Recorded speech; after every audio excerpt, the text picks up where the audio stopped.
What speed are we at here? Shazzy, how's the water feel this morning? Oh, it's nice. I think they got it at hot tub temperature here, so there's no complaints for me. Everything in the pool seems a little bit easier than it is in the gym right now. So just try to hammer these things out as best we can, and it's like basically trying to ride a bike again. I mean, teaching myself how to walk and shuffle after you're on crutches for 6 weeks doesn't just happen overnight. So this definitely helps quite a bit. As the Golden Knights back in with Eichel. Eichel carries down low. Shaw took a spill along the end boards and has not yet gotten back to his feet. Well, no, and he's trying to tough his way through this one. Can't. He's in some pain. Just went down to the ice again, and that feeling of, really? Why does this keep happening to me kind of thing? Don't want to speculate, but it certainly doesn't look good for Mason Shaw. You try to get up and get to the bench, and I remember the ref asking me, like, are you good? And I gave him the nod like I wasn't. Right when we landed, went and got an MRI to confirm that I had a torn ACL in my right knee, and gave myself a 48-hour grace period to feel sorry for myself. I feel like that time almost felt like maybe this was the end for me. Yeah, it always does cross your mind for sure, you know, how severe that injury will be. So at the time it happened, you don't try and think too far ahead because maybe it won't be. It was heartbreaking because as his mother, I knew how hard he was going to have to work and what he had to do to get there again. But there was no doubt in my mind that he would have no troubles, and now look at him, he's doing amazing and he's pushing through. It's a hard grind. It's probably harder mentally than anything else for me personally, but I'm growing stronger from it, I think. It's not going to stop him, and he's going to keep working to get back, and the mental resilience he has, along with his obviously physical resilience. Yeah, it's been impressive, and I feel fortunate to get to be a part of that with him. Ready? Go. We care about his health so much. I know he does too, but he knows his limits and he knows he can push through, so I think he'll be okay, and I think he's going to come back from this stronger than ever. I had enough belief in myself to get through this, and I knew that this wasn't going to be the way I went out of hockey was because of an injury that I knew I could get through.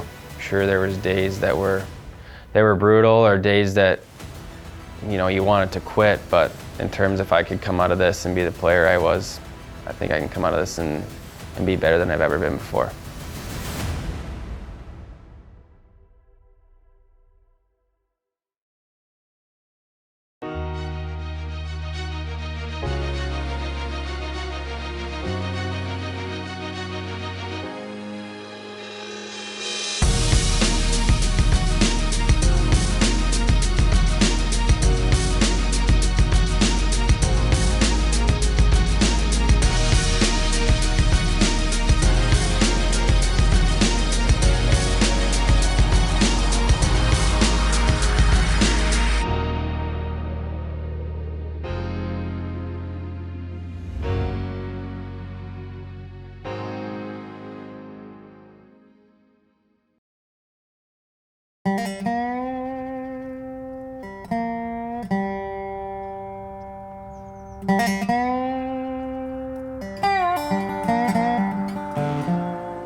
I was born right in Wainwright, so all my friends, all my cousins, all my families are kind of born in the same hospital. It's the one that's still there today, so amazing memories, and every time I get to go back to see family and friends, you pick up right where you left off, so I'm very lucky and grateful to be born and raised there. Wainwright's just a small town, agriculture, oil field, big military base, pretty blue collar, lots of legacy families, so I'd say an old soul town probably, the best way to put it. I'd probably say the landmarks or the town clock. I don't know how long that's been there for, but I think that was one of the first things that was built in the downtown. And the hockey rink, the community plex in Wainwright is an amazing facility. Wainwright's a very community-minded town. Everybody knows everybody, so when somebody does something good, the whole community's rooting for you, so pretty great spot to be. Where I come from is a huge part of who I am. It molded me and raised me into the man I am today, and the people are there is what makes the place so great.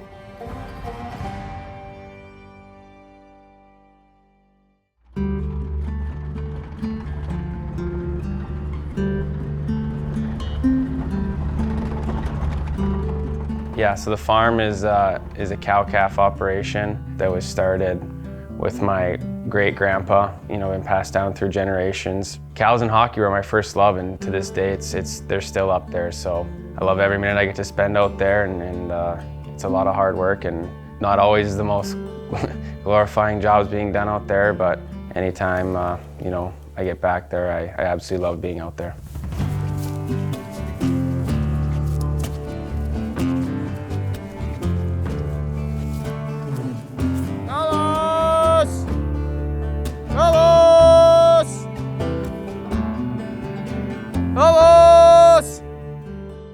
You yell "Kabas."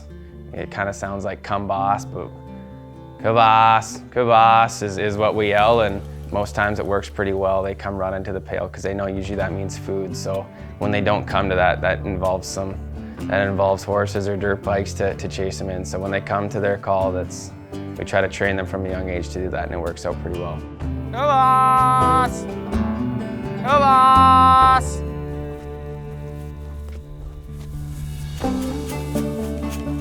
The more cows you have, I guess, the larger your herd, maybe you don't get to spend as much time with them, but that's something that my dad's always been really good at, and my grandpa is putting in time with the cows and having docile animals, because those cows need to be fed every day, and that's your responsibility and that's your livelihood. So I know the cows appreciate it when that tractor gets fired up and they see the feed coming.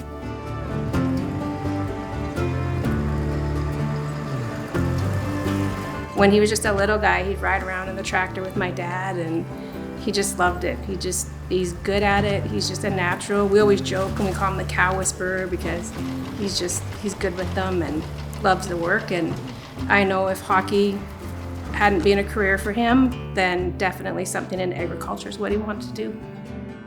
Yeah, no, Halloween costumes were never an issue. We were just a bigger size of cow every year till he was old enough to not be a cow, and then probably got old enough as a joke and probably was a cow again. So yeah, the Halloween was pretty easy.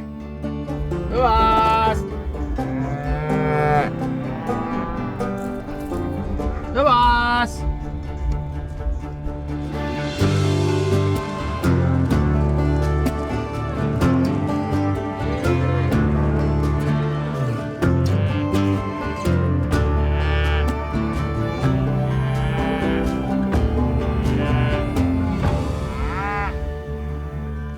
So in the summer months, most of the cows are away from home and at pasture, grazing grass. So I just brought them some grain here today. Come take a look at them. Everything looks good, and this is what home looks like for me most summers. So I consider myself very lucky that for 8 or 9 months of the year I get to play hockey and travel around, and then when it's time to rest and recover and get ready for the next season, I feel like this is the best way to reset your mind mentally to get excited for the next season.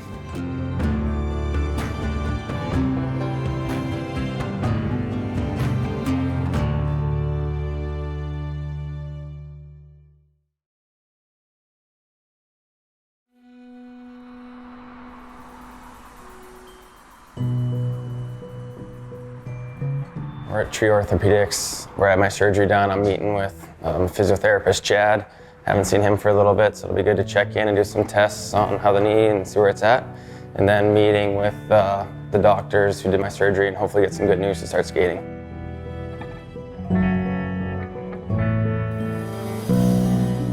So we'll give you maybe 3 to 5 minutes here just warming up, and then we'll go to the back. So the main thing we're gonna do today is, again, what we call like isokinetic testing. So there's a number of different metrics that we kind of monitor with that as we're trying to really understand how close you are. Okay. First of all, to your other side, and to some just kind of common numbers that we reference when we talk about ACL recovery. Yeah. And when we feel like you're ready to get back to sports. Hopefully get a green light to get on the ice here soon too. This will help that decision making, yeah, for sure. So. I feel like the players are always a little more eager than the it staff should be, is. but understandable.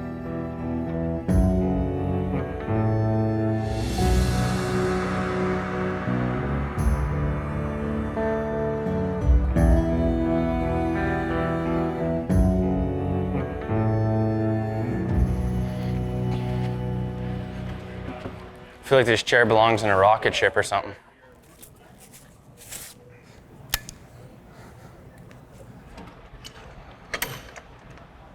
And then last thing we gotta do is flip this around like that.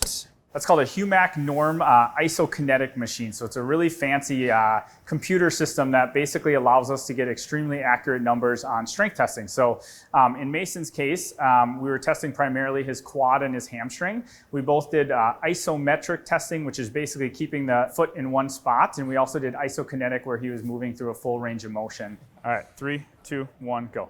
Pull, come on, pull, pull, pull, push, harder, harder, harder, harder, pull, pull, pull, pull, push.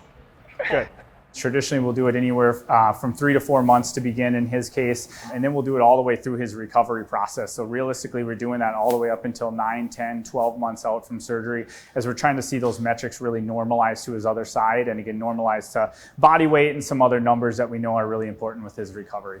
So when I say go, we're gonna do 10 times in a row, same exact thing, as hard and as fast as you can do both directions. Okay, ready, go.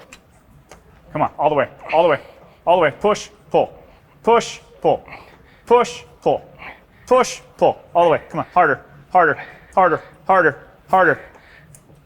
Okay, good job. Mason's case is really interesting because he's obviously now had 2 different sets of ACL repairs on both sides. So even with him, we have to be kind of mindful of what we're comparing to in terms of his previous surgery, and making sure that those metrics, again, like I said, line up with body weight ratios and some other numbers that we care about. Whenever you're ready, go. All right, come on, bud. Push, harder, harder, harder, harder, harder, harder. Rest. Good job. The discouraging part is you're putting in 100% of your effort, but that's maybe only giving 60% of what it needs to get to. So anything you do throughout this knee recovery it's earned, and you get what you put into it. And I've put everything I have into it to this point, and I'm seeing the results, and there's still, I still got a ways to go here, but when you start counting down the weeks instead of months, it gets pretty exciting. Is that it for this chair? That's it, man. Thank God. Get me out of here. Okay, good job. Made it. Pain at all with any of those? No. Totally felt fine? Yeah, felt good. Doc? Good to see you, bud. Good to see you too. How are you doing? How are you feeling? Like I'm at 8. Yeah. No, it's I figured you'd say that. it's you know, sometimes it goes week by week. When we introduce new stuff, it maybe doesn't feel as good some days, and this week's been a really good week, so I'm happy with where it's at. So we're looking pretty good here. You know, you may be like just a couple degrees short of full hyperextension.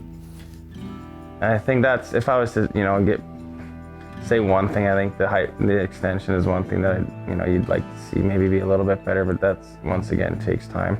Your ACL graft feels great though. Yeah. And your knee's quiet. Mm-hmm. You know, you really don't have any significant swelling. Yeah. Fire that quad for me, squeeze hard. Do a straight leg raise, just lift straight up. Yeah, good. But I like this. I mean, I think you're super close, you know, in terms of your motion. I'm not sure, you know, we want you to go on the ice tomorrow, but I think we're starting to creep up. Okay, good. Things are looking good. You're doing all the things you need to do, so we're good. I mean, your quad's coming back nice. Yeah, I like it. Slowly but surely, I guess. Yeah. Good. Awesome. Well, thanks very much, Doc. I appreciate it. Yeah. You know, we're the best in the world at what they do, so they know what they're doing in terms of time frames and when you're ready. And obviously, I think it's their job to make sure that we're not stepping ahead of ourselves. So, you know, we've done all we can in physio to this point. I'm very happy with how it's going, and hopefully that leads to better things moving forward.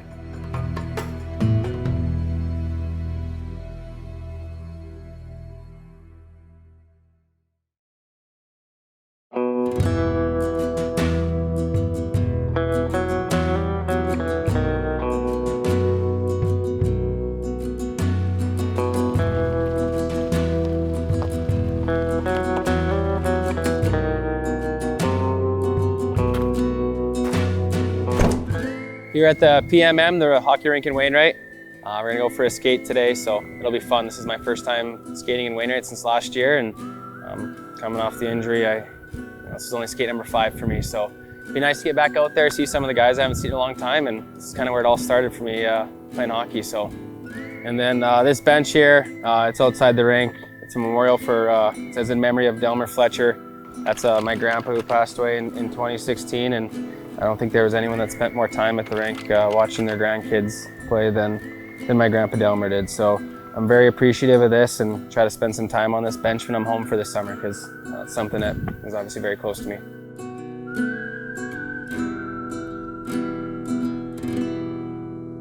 Couldn't tell you how this ended up in here or why it did, but I think that must be my first year of hockey in 2004. And that's my dad on the bench giving high fives, and I'm right in front of him. You can barely see me. Height's never really been a big advantage of mine, so that's kind of a funny little picture, little memory that hangs out around the rink. There's a picture of my grandpa right there in the top left, Delmer Fletcher. He's a manager. He was very involved, so there'd be a lot of pictures of him in here. But yeah, he loved hockey, and I think that's probably where the love of it started with me. Nice memorial thing that the Rustlers do here, and it's the Delmer Fletcher Leadership Award. So that's been going on since the year he passed away in 2016, and got the picture of him on there. Kind of a handsome fella. And then also the banner that sits in the room has his initials on it and date of birth and when he passed. So my dad played, my Uncle Wade played, which is Delmer's son. So cousins have played, lots of family. So you know, the Rustlers are close to us, and it's cool to be able to celebrate him. That's a testament to the person he was and how he treated other people. And I feel like those are things that have been instilled through my family, and just try to carry those on. Handsome fella. That's where I get it from.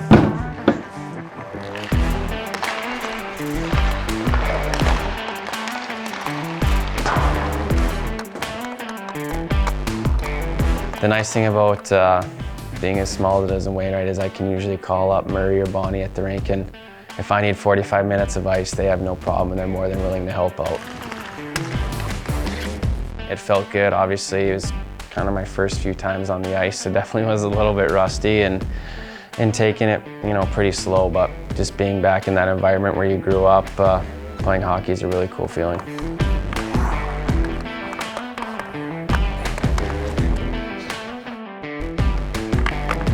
When you've been off your skates for over 4+ months and dealing with a knee surgery, everything feels very foreign again for the first little bit. So trying to feel comfortable again and just getting your reps in and trying to get closer to getting your time back. You hate open nets or what?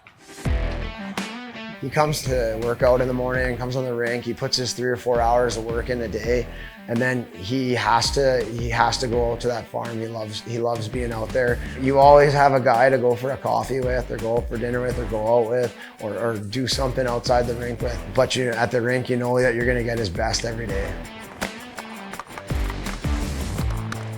The work ethic Shawzy possesses, and having him come out and skate with us, it's super special. We're like I said, we're fortunate with such a small town to have guys like that at the pro ranks, kind of show what it takes to get to that next level. And yeah, he's done a good job with kind of pushing us, we push him. It's a good little thing we got going. He is the face of hockey here. Every single person respects him, and he is a huge part of this community. When you think of Wainwright and you think of a kid that carries the flag for his hometown, Mason is that kid.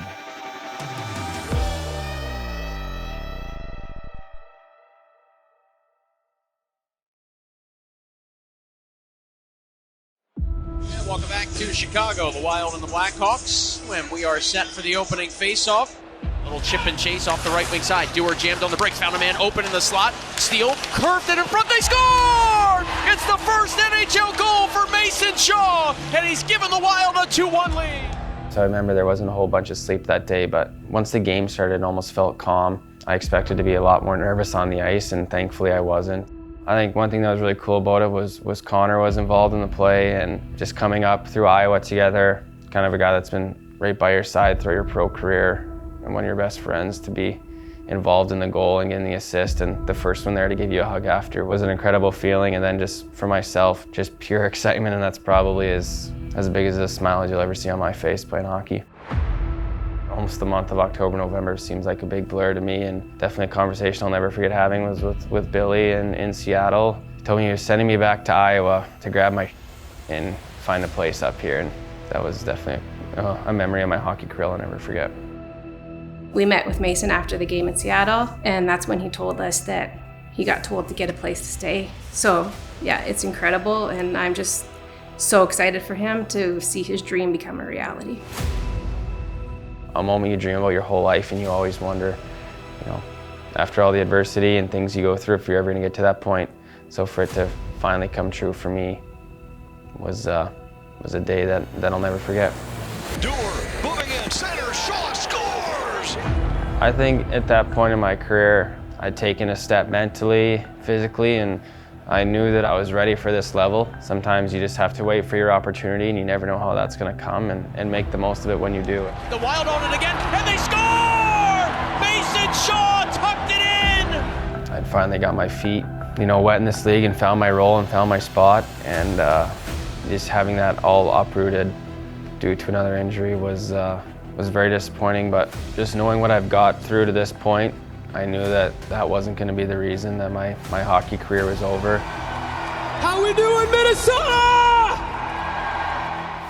The camaraderie, the love I have for this game. The heart grows fond when you're away from something, and I feel like this time apart from hockey has made me realize how much I do love the game from these past injuries, and I knew I can come back from something like this. It was just going to take some time and a whole lot of work and patience, and to this point I've done a pretty good job and given it all I had. So say it with me, let's play hockey! From a mother's perspective, watching Mason and all the adversity he's had with injuries and how tough he is, he's amazing. But yeah, I'm incredibly proud of him because he pushes through everything and he's just tough. I think Mason's ultimate goal will just play enough hockey that it matches the amount of work put in with the knee injuries. I honestly think that he wants to be respected as an NHL player, not a part-time player. He wants to play enough games that show that. I obviously, wondered initially if I was ever going to play hockey again, let alone playing pro hockey, at the highest level. So, the stint in Iowa is going to be good for me. I'm familiar with the coaching staff. I got great friends down there. I'm familiar with the city, so that gives me butterflies just thinking about the day that I get back to the X and put the jersey on with your teammates and guys who you train with all summer. That'll be a special day, and I know that day will happen and can't come soon enough.